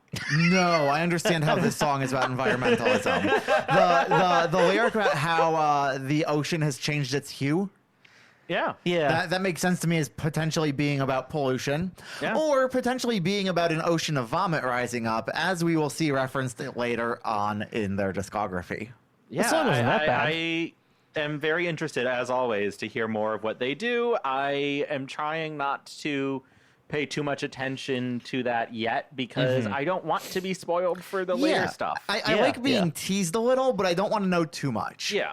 And this is the track that we keep getting references to bits and pieces of it in the rest of the album. Yes. So that's part of why I had to go back to it, At the very least, Mind Fuzz Suite, Empty, and Slow Jam 1 are tracks that quote from Am I in Heaven? And I'll say Mind Fuzz Suite and Slow Jam 1 I first saw when other people have noted that those were quoting Am I in Heaven? I noticed Empty for the first time on my own. Okay. That's not on Timeland is Wacky. You should update that. I noticed all of these references throughout the album, and for a long time I was going, I think this is referencing the other thing, but maybe I'm just thinking about how I listened to this album already, and I've just heard this song enough times that it's actually just referencing this song, and it's not referencing the other songs, but then when I go back and listen to it again, I hear the same stuff repeated over and over. And there's so many motifs on this record that just come back and back and back. As has happened again and again, King Gizzard is teaching me how to listen to their records. It does reward actually paying attention to it. And now I have another thing that every record I'm going to have to listen for because, okay, now that you have shown me that you're going to cross quote like this. Right. Now I can look for it. Now I can listen for it. And I really hope that just like with being taught to listen to the production. Sure. In some of their earlier records, listening to the panning, listening to the lo-fi and the hi-fi switching, they had to teach me to listen for that, and now they're teaching me to listen for something else. And I think that's something really interesting. Cool that they're doing that. Yeah. And I don't know whether they're intentionally doing it as a way to teach you, or they're just including cool things and then building from there. But it has the effect of teaching you what to listen for. This is something that I've noticed in Sufjan Stevens' discography as well, where if you listen from the very beginning and you listen to everything he's put out in order, every single project teases the next project. That's cool. Everything he does is setting you up to understand the next thing that he's going to do. And it's really cool, but you can't skip the EPs because the EPs are where a lot of that lives. Okay. So when he put out Age of Odds, which was his big departure from doing like chamber pop and folk stuff to doing purely electronic, big, like synthesized and explosive stuff, there was an EP in between that bridged the two beautifully that nobody listened to. And so when the big explosive record came out, everyone was like, this isn't the Sufjan I know. I don't like this. And so he ended up having to refund tickets to his entire tour because everyone was so mad about the Wait, genre that's what shift. happened there? I remember hearing about the refunds. Yeah, everyone was so upset about the genre shift. They were like, I don't want to see this live. This isn't what I bought a ticket for. I wanted to see the acoustic stuff. Wow. Huh. Wild. Wild. Yeah. So, and I know that most people do not listen to Gizzard chronologically. I know that they're not listening to it in order. We have a really unique vantage point here. And it's so cool because they are teaching you how to listen to their music. They are showing you how they are evolving as a band. Knowing that that's Stu is learning a new instrument a year cool. really... it makes a lot of things make some sense. It does. It really does. I am so excited for like the payoffs to all of this. Yeah. And I mean, do you feel a little bit like you're being edged? All the time. Yeah, you do. But by this though, not really. Not really. Like this has some payoff in its own. Sure. But it also just, I mean, part of it's because I feel like I'm being hyped up for what's to come. Oh yeah, and we're doing a lot of that ourselves. Yeah, absolutely. I feel a little bit like we're getting closer and closer and closer and closer and closer and closer. And then the release of getting a new album. Well, I haven't gotten there yet. That's okay. Quarters is coming soon. Yeah, I don't think Quarters is going to be the payoff to the Gizverse. No. I don't think we're going to see the Gizverse really explode until Nonagon. I think Nonagon is going to be the start of really, really exploding the Gizverse. I mean, we're gonna see how things get, but I think it's really cool that we keep. It's really fun that we keep getting. Okay, I was really excited for I'm in Your Mind, Fuzz, to get the start of a particular kind of thing, and now I need to be excited about the continuation of it. At no point does it feel like, okay, yeah, what I've waited for, what I've really wanted to listen to, I've gotten it, and now I feel content. Everything just leaves me wanting the next thing, wanting more, being edged. Sure. Yeah. So that... Moving right along. Because we do have to move right along. We are at an hour and 20. And there's what, 3 more tracks? 2 more tracks? More importantly, Noelle has a lot to edit between now and Christmas, given the deadline he just set for herself. I do. So we got Slow Jam 1. Aw, shit. It's a slow jam. I got a nice, cool bass line, some cool synths. It's a shorter slow jam than I expected from the song title, Yeah. actually. And then Slow Jam 2 happened, but we'll get there. The thing that I noticed was that this is a break from the rest of the record. Yeah. It's almost is sonically different. I almost want to say intermission. It feels almost like an intermission. So I don't agree. I think that this album is a triptych. Okay. All Interesting. right. This Okay. album has 3 very distinct sections. Was in your my joke mind. putting the trip in triptych? No. It was better than that? It was Yeah. a play on the phrase $3 word. Oh, okay. And so $3 word triptych. I was going to replace dollar with something else, but I don't remember what it was. Measure? I don't know. Movement? No. It was something better. Yeah. But it doesn't matter. I've forgotten it. That's all right. Y'all aren't getting my best. Yeah. I think it's a triptych album. I think that we've got 3 pretty distinct sections. We've got the Mind Fuzz suite. Yep. Absolutely. Obviously, that's a single division. Then we have Empty, Hot Water, and Am I in Heaven as the center. Okay. They're kind of the bridge tracks. The bridge tracks. Yeah. And then we have the slow jams at the end, slow jam 1, Satan speeds up, Her and I slow jam 2. Yeah. And I think each of these sections feels different. They do. And I think that they flow into each other because of that middle section bridging the gap really well. So I don't feel like slow jam 1 is an intermission.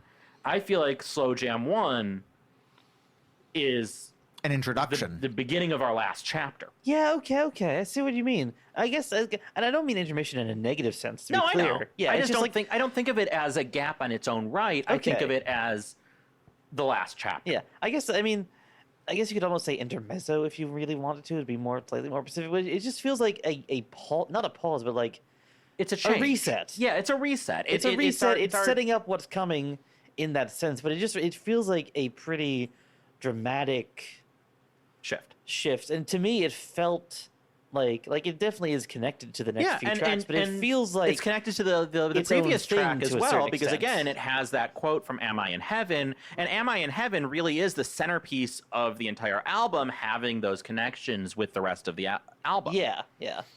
I was dancing along to Slow Jam 1. It's Were ya? fun. Oh yeah. It's fun. Right from the get-go, and start to finish.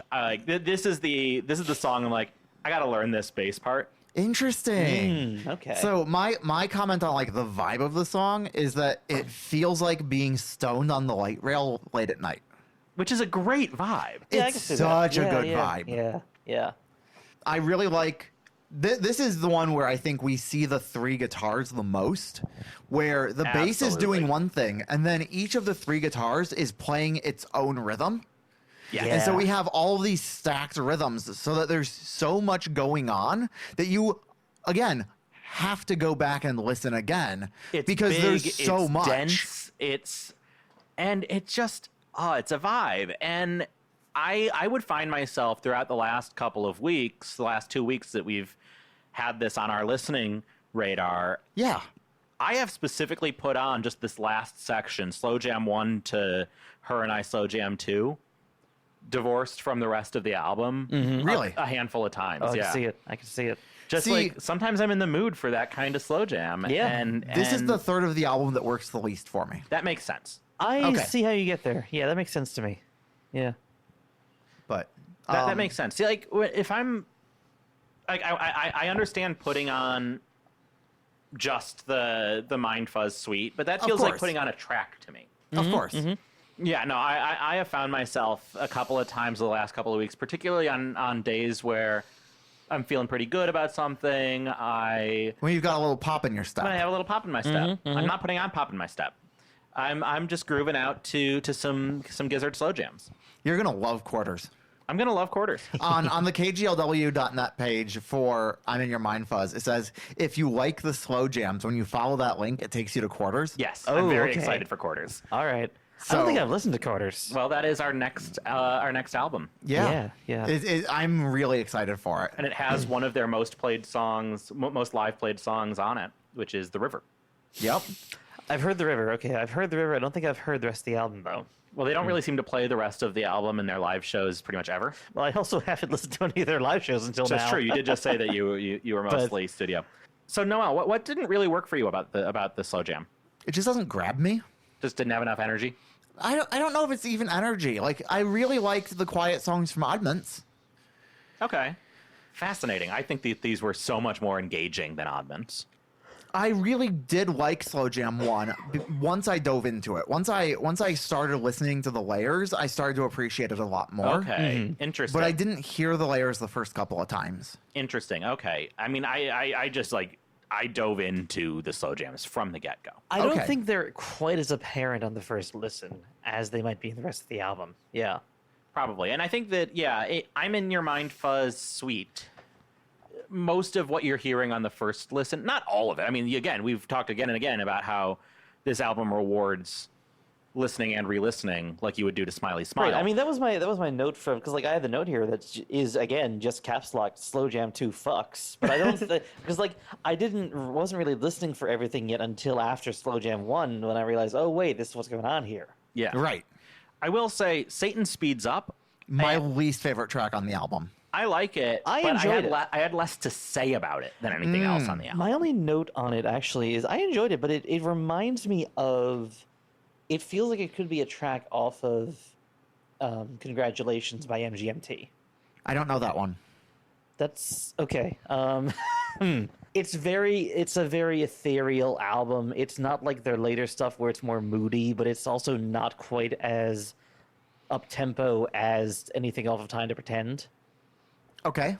If that clicks for you at all. Only a little. Okay, yeah. It feels very like this very interim phase that MGMT had after their first album, where they don't want to be doing the poppy stuff they were doing, but they're still very much in that musical space. Right. And they end up doing something that feels very it's for the genre, it's very ethereal.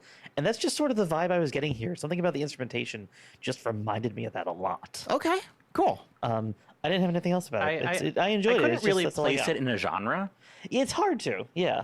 and that's okay with me. I don't mind something that is hard to place in a genre. I like it. Yeah. But it was harder for me to come up with notes about this. It's a song about the theodicy problem. The what?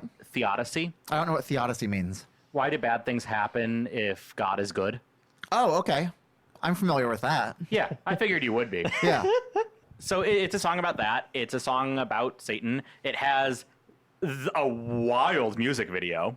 I have thoughts about this video. I thought you bet would. You do. I'm sure all three of us have some thoughts about this particular music There's video. a man wearing a rug that makes him look like a dog, Yeah, being led around on an invisible leash. I believe that that Cookie is the man in the fur looking like a dog.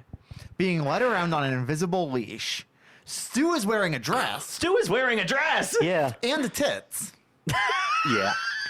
And at No, one like point, seriously, like Yeah, he's yeah. clearly got some falsies. Yeah. yeah, and at one point the dog man pees on a fire hydrant or Yeah. mimes it. Yep. It's just it's degeneracy all around, but it's Yeah. my flavor of degeneracy. We have And this is from like 2014, right? yeah. Yeah. We have a pimp in like a giant coat, a giant white coat, and carrying a clear plastic umbrella. Like this is, it's all shot in Lower Manhattan. Yeah. It's all in like the Bowery, Yep. and it is our kind of people. Yeah, which is funny because in 2014 there were not as many of that kind of person in Manhattan yet. Not really anymore. I think Yeah, oh yeah, okay, in yeah, Manhattan, yeah. not really anymore. No, yeah, but they really hadn't quite. They were only starting to move to Brooklyn. I feel like. Yeah, maybe so. I mean, I don't know.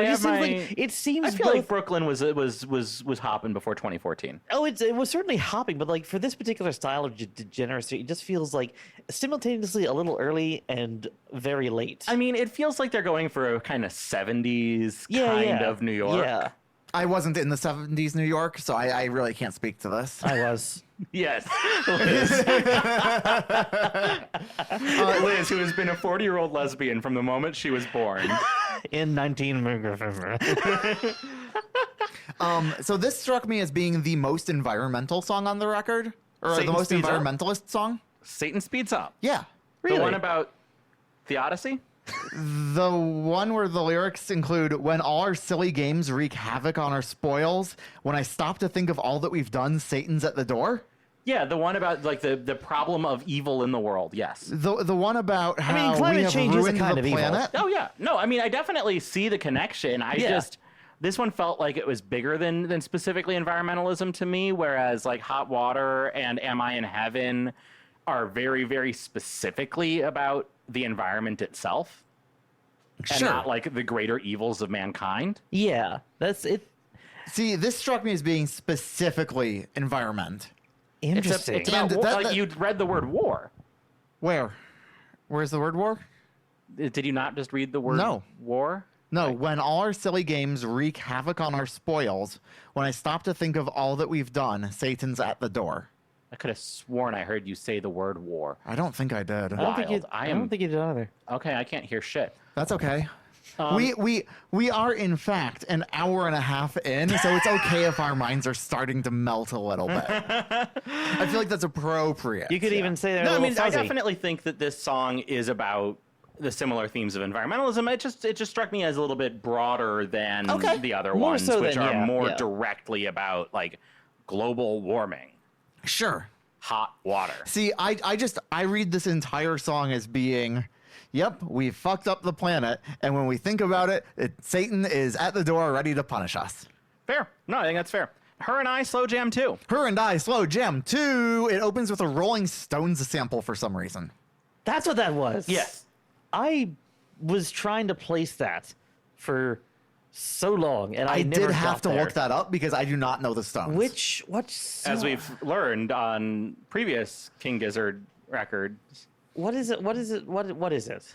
The lyric is, I had to put up some kind of a fight, which is a sample from Country Honk by the Rolling Stones.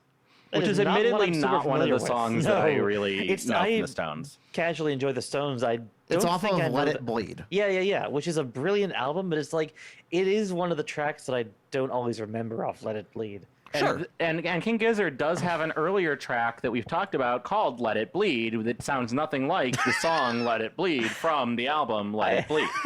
Yeah, no, it doesn't really sound like the Stones at all, in fact. No, it doesn't at all.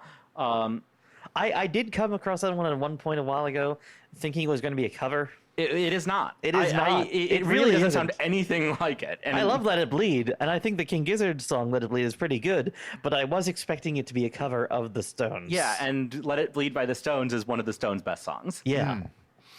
So this is another one where we get acoustic guitar and falsetto vocals, and it's a little uneven. Yeah. Which I like. Yeah. There's a guitar section that's just slamming on the wah, Yeah. Oh, yeah. Love that. which And- is so much fun. And I've heard that people will get married to this song. Wait, really? Really? Yes. All right. You know what? Good for them. No, I can dig it. I can dig One it. particular issue is that it does seem to be that it's not so much a love letter between people, but it is, in fact, a love song to the environment. Yes, yeah. it, To it the does planet. seem to be that. Well, But I don't mind that because I love Noel probably more than I love the planet Earth. I don't think it would be wise for me to comment on that. I'm just gonna go ahead and not comment on that. So you're saying that if we had to move to Mars, you wouldn't love me anymore?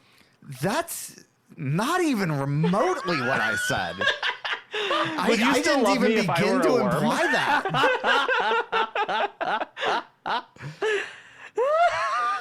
Would you still love me if I were a worm? Probably not. What the fuck am I gonna do with a worm? Worm Farm? Worm farm. I can't be trusted with that. Yael would be dead in days. Oh, it's so true. I thought that was true for worms generally anyway, though. Also true. Like, I don't think of worms as Just show having... me a good day. Show me a good afternoon before you squash me. Okay, yeah, I can do that. Do you need me for Oh, this yeah. one? Should I leave? So this one has some like really synthy sounding warm fuzz guitar at some point, which is Yeah. really weird.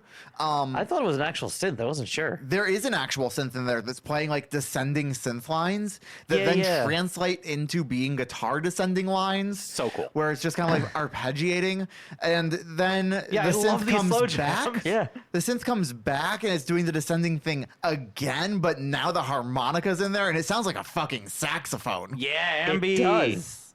It does And sound just like a like saxophone. I there's thought it was a so saxophone. much to love in this song. Yes, It's and brilliant. yet also we heard a version with just Stu and Joey on electric guitars, and then later on in it, Cavs joins in on the drums. That was the but without Live at anybody Baby's else. All Right, right? Live at Baby's All Right 2014, and it still fucks. Yeah. Yeah. It's not quite as much of a jam, but like It still it- fucks. Joey Joey does has a some great guitar really solo. cool shit with the guitar. Yeah. I think my favorite thing about this song is that on Genius, there is an annotation for the instrumental break Uh-huh. that just says, "This part is awesome," Oh, hell yeah. which is not Yep. really what Genius is for, but I approve. But it does have 7-Up votes. I would like Genius more if it was for that, actually. I don't If I don't Genius was more like Genius. Letterboxd reviews. Yes. Yeah. I I'd be can't down for stand that. a Genius as a lyric I site think for multiple that's reasons. fair. And one of them is that I kind of just want to hear people comment on certain parts of the song. I think that would be good, actually. Yeah. I think genius really shines when an artist comes in and annotates a song themselves. When the artist does it, it's great. I do love that. Which Los is- Campesinos does a lot of that, and it's fantastic. The Hamilton soundtrack also has that. Oh, really? Yeah, Lynn went in and annotated it, and it's really cool to listen along with all those annotations up. I'm gonna have to do that now. God damn it. Sorry, That's fine. I'm sorry that you are a 2020 lib. Fuck you. Shut the fuck up. I'm like a 2014 lib. Shut the fuck up. There was an RRR video, a triple R Yes. video, where they perform this acoustic, and they combine it with Slow Jam 1, but they start with Slow Jam 2 and then go into Slow Jam They 1. do, yep. Yeah. And Slow Jam 1 is at a different tempo than And they Slow play Jam the 2. whole thing in like 3.5 minutes. Yeah, and Which is not enough time. I enjoyed that, but it's it not wasn't enough time. but also I want it more. does make pretty good coffee shop music. I don't think that they had figured out how to jam on acoustic yet. I don't think so. I feel like it doesn't make for great jam, but it does make for good coffee shop music. Oh yeah, Oh, sure. absolutely, yeah. And if that were playing at my local coffee shop, I would be spending too much time there. I get that. I do yeah. anyway, but yeah. That's fair. And I mean, thankfully for my wallet, I'm not near the KEXP as my closest coffee It's shop. all the way across town. It's the Right. whole thing. So a couple of before we finish up, a couple of stray thoughts here. Yeah. This was probably my first record from KGLW, from King Gizzard, that I thought absolutely zero skips. This one is strong all the way through. If I were to skip anything, it would be Satan Speeds Up. And I'm not skipping Satan Speeds Up. I love the journey from the start to the finish. They're a jam band through and through, but they're doing different things throughout the record. And Slow Jam 1 and the Mind Fuzz Suite don't have a ton in common, but because of that middle trio of Empty, Hot Water, Am I in Heaven, I feel like it bridges that gap between the really fuzzy, intense intensity of the suite to the environmental themed slow jam. The KEXP performance of the suite, it's so good. It's a delight. And So if you love go onto seeing- YouTube, look up KEXP I'm in Your Mind medley. Yes. And I love seeing Joey play a guitar with the word dickhead written on it, That and was- Lucas uh-huh. playing a bass with the word bass on it. And the lead guitar with a sticker that says lead on it. Yep. Which and makes me wonder if maybe the sound guy was having trouble keeping everyone straight. because there are yeah. 7 guys in the Yeah. band. 3 of which are playing guitar. I didn't consider that. But And yeah. like it's just a nightmare to mix, I'm sure. Oh, can't imagine. At least mixing it live must be a nightmare. Mixing it in studio is different. Joey has adopted Stu's preference for leaving guitar strings untrimmed, I've noticed that. which Was that a wrong thing? direction, guys. Yeah. Why do they do that? Is it just Some people do it because of laziness. Other people like the aesthetic, and some people just they change their strings really quickly right before the set and haven't had time to take care of their guitar. all right? I wasn't sure that was an intentional choice or not. Sometimes it is. Okay. Stu was filleting the mic the entire time. He sure was. Stu's tongue is licking the right on mic. that thing. Like if I started doing to microphones what Stu was doing, Noelle would, I think, divorce me instantly. Stu, please tell me you have alcohol wipes and you are wiping that thing down after every performance. Otherwise, that is a hotbed of bacteria and it will do Like, terrible things to you. I'm pretty you could sure- see his tongue like folding along the curves of the microphone. It is Yeah. not the Upsetting. most pleasant thing to watch, I'll be honest. But at the same time, it does feel like Giz. We've seen him deep throat the mic before. yeah. Do they have to quarantine their mics when they return to Australia? Yeah, God, I hope so. for the entire Australian ecosystem, I Yeah. sure hope so. Yeah. Seeing Ambi in an oversized T-shirt that looks like he borrowed it from his boyfriend. But it's also really fun to see whatever they have Ambi do for live performances when he's not playing the harmonica for a song or a section. Yeah. I love seeing what they give Ambi to do. And it does feel a little bit like they're assigning him something, not, oh, he's taking this instrument. It feels like he's being punished a little bit. made to play the tambourine and the maracas. But Consolation prize. It really does feel like, okay, you can do this if you want. If you have to do something when we don't have you playing harmonica, But- sure, you can have the maracas. I do- That feels like what you would do in third grade to the kid that couldn't play an instrument, right? Yeah. I do want to talk about Ambi playing harmonica though, because there are moments in this like KEXP set where he's playing harmonica and it's barely audible because it's effectively working as a synth pad, Yeah. which is really, really cool. Like, And it adds just this nice bit of texture. it's not there to be noticed. It's there to fill things out. Yes. And I love that. Absolutely. I mean, they're a band that really knows the textures that they can get when they've got 7 guys and they can all do something. Yeah. There's a part in Cellophane that I want to talk about Please. where they cut the camera to look at our guitarist's feet. And they're both playing the wah and just rocking it back and forth as quickly as they can. Yeah. Why the fuck are you not using an auto wah? Because they don't want the sound of an Like- Ottawa. A fast auto wah would save your ankles so much trouble. It'd sound ever so slightly different. Probably. I'll be but honest, like, I didn't know an Ottawa was a thing until just now. yeah, in Ottawa, you can just set the pace for how fast you want it to go. Yeah, and then all that you have makes to do sense. is punch the thing on. Yeah, But that makes sense. I don't know. I really don't think that Ottawa sound the same as Waz. Interesting. I think they sound pretty different. Interesting. Okay. And so maybe Stu agrees with me. Okay, that's very possible. That Some people does- are purists and traditionalists. I'm not saying I don't even like the sound of an Ottawa. I just think it's a different sound. Yeah. Okay, Holy Ghost was originally intended. Oh, wait, real quick. Please. I'm in your mind fuzz at KEXP. Ends with just the bass and the drums doing a little duet together. Yeah.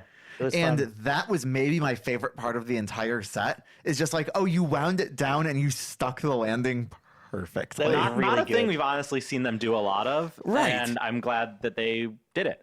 Yeah. No, that was a fun little ending. I Yeah. appreciate that. Okay, the Holy Ghost. Holy Ghost was meant initially to be in the slow jam section next to Satan Speeds Up. I'm That not makes sure a- whether it was meant to be that makes a before lot of Satan sense. Speeds Up or after Satan Speeds Up. My main Do note you think for this that was, it's a better record without Holy Ghost or if Holy Ghost had been in there? I want it on there. My main note for Holy Ghost is why the fuck isn't this on the album? I don't want it on there. I think it's pretty clearly a B-side. Interesting. I'm with Noel on this one. I liked Holy Ghost, but I don't think it fits or strengthens the record. I think they could have put it in after. I definitely think it doesn't fit right after I'm in Your Mind Fuzz like I initially had expected. I had read something that it was supposed to be part of the suite, and it is not part that of the wouldn't work suite. at all. Not even But remotely. It's a little bit closer to the slow jams for sure. I would put it I right. don't think it would have flowed I would put it after Slow Jam 1. right before Satan Speeds Up. Yeah, that's where I would put it. That makes sense. I mean, I think that was could where it was see that. originally intended. And I think it would work there. I listened to it and I listened to it again and I was like, this feels like it should be in there. And I don't know if that's just my I can create a separate local Apple Music playlist that will fit the single version of Holy Ghost, the B-side version of Holy Ghost, exactly in that spot, and I can see if it flows. And the production will probably be a little bit different because Yeah, it's not going to quite it's the match. B-side but, rather than. But it was I would be for very trying it out, interested. yeah.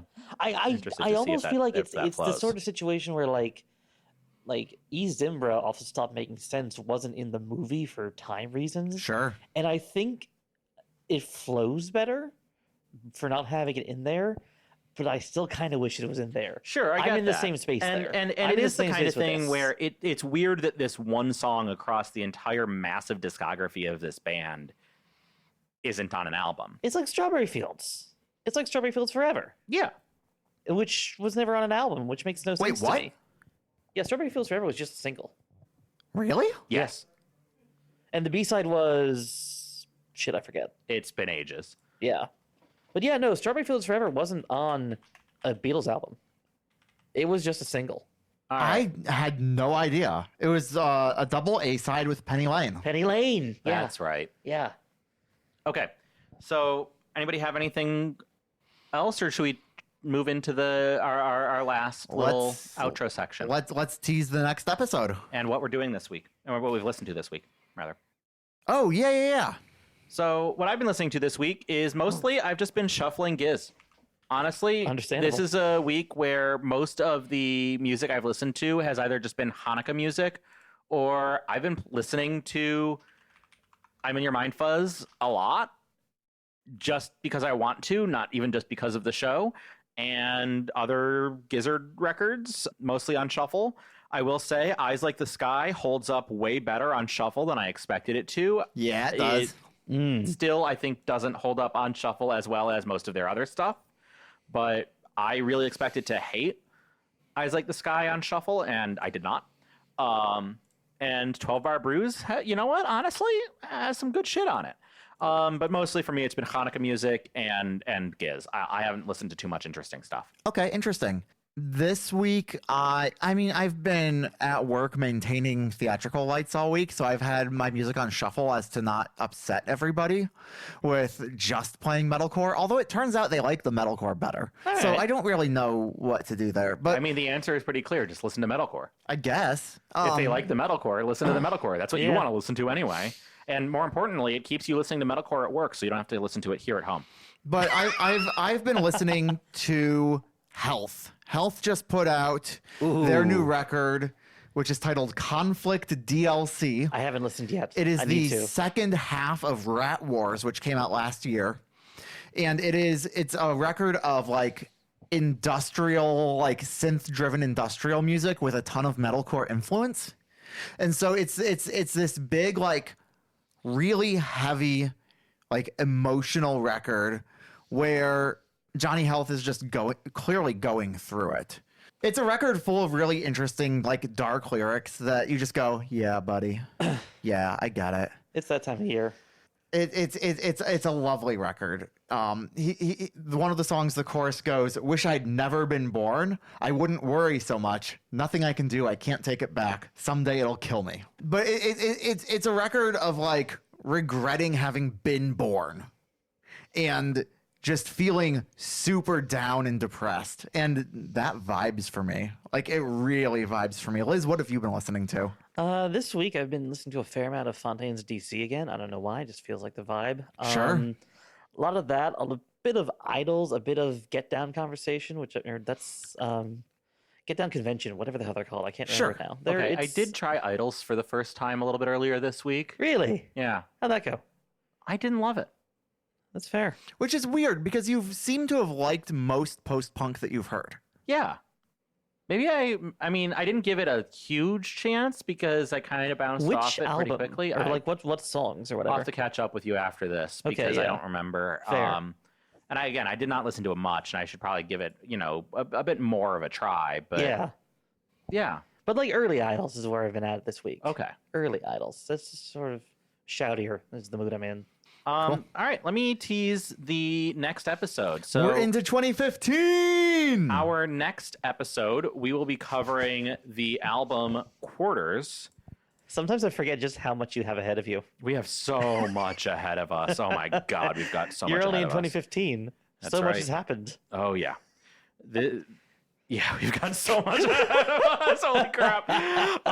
So we've got Quarters coming up, which Wikipedia lists as psychedelic pop, psychedelic rock, jazz rock, and prog rock.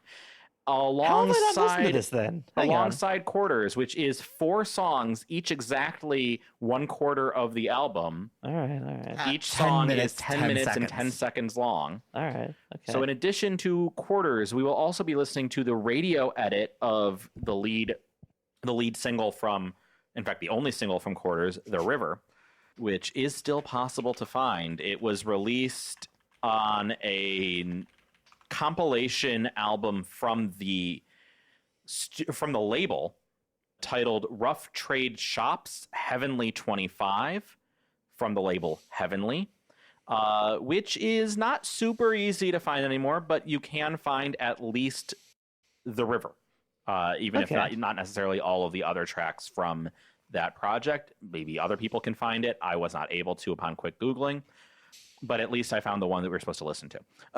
So yeah, Quarters and the radio edit for The River. Fantastic. I think that's all we've got for this week. Thank you again for tuning in. Liz, thank you for being here. This was an absolute delight. Happy to be here. Yeah.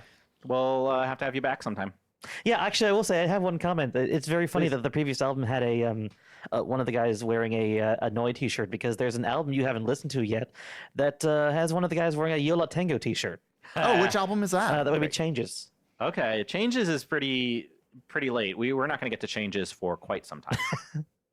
Oh, yeah, that's 2022. I also don't know if Yola Tango has had a big influence on King Gizzard here, but I mean, We'll find very possibly. yeah. Yeah, we will find out. I won't be surprised if they end up with some post-rock influences, given all of the jamming that they're going to be doing. I'd be very happy about that. Yeah. All right, well, let's call it a week. Thank you so much. See you next time. Absolutely. See ya.